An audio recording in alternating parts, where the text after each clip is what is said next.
మిమ్మల్ని ముందుగా కొన్ని ప్రశ్నలు గురువుగారు. ఈరోజు మనం చూస్తున్నాం భారతదేశం అంతా కూడా అనేక ఆలయాలు, ఒకటి రెండు కాదు, ధూపదీప నైవేద్యాలు లేకుండా అల్లాడిపోతున్న ఆలయాలు, లేదా కొన్ని రాష్ట్రాలలో అంతెందుకండి, మనం ప్రజెంట్ ఇప్పుడు ఉంటున్న మన భాగ్యనగరంలోనే ధూపదీప నైవేద్యాలు లేకుండా మగ్గిపోతున్న అనేక దేవాలయాలు. కనీసం అక్కడ ఒక ఆలయం ఉంది అని ఆ చుట్టుపక్కన కొంతమందికి హిందువులు ఉన్నా కూడా వాళ్ళు కనీసం ఈరోజు కొత్త ఆలయాలు కట్టడానికి వాళ్ళు మొగ్గు చూపుతున్నారు. కానీ పురాతన ఆలయాలలో అక్కడ ఎంతో శక్తి నిక్షిప్తమై ఉంటుంది. అనేక మంది తపస్సంపన్నులు, మునులు, ఋషులు తపస్సు చేసి వారి శక్తి ధార పోసిన అటువంటి ఆ శక్తి కేంద్రాలను ఈరోజు పూర్తిగా విస్మరిస్తున్నారు.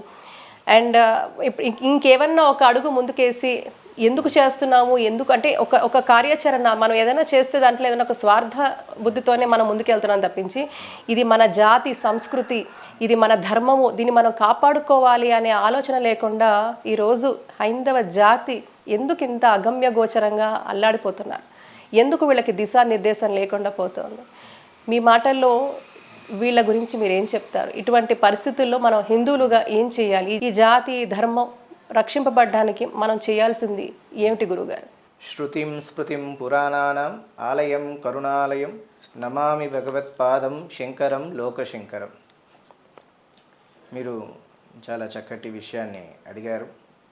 అయితే ఎక్కడైతే శిథిలావస్తున్న దేవాలయం ఉంటుందో ఆ దేవాలయానికి, శివాలయం అయితే శివాలయము, విష్ణాలయం అయితే విష్ణాలయం, అంబిక అయితే అంబిక, ఏ దేవాలయం ఉంటుందో ఆ దేవాలయానికి వెళ్ళి అర్చిస్తే విశేషమైన పుణ్యఫలం లభిస్తుంది అని మన పెద్దలు చెప్పారు.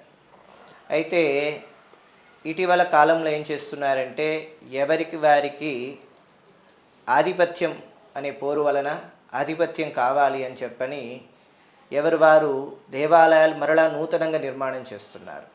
అయితే శిథిలావస్థలో ఉన్న దేవాలయాన్ని జీర్ణోద్ధారణ చేయటం వలన అశ్వమేధ యాగం చేసిన ఫలం లభిస్తుంది.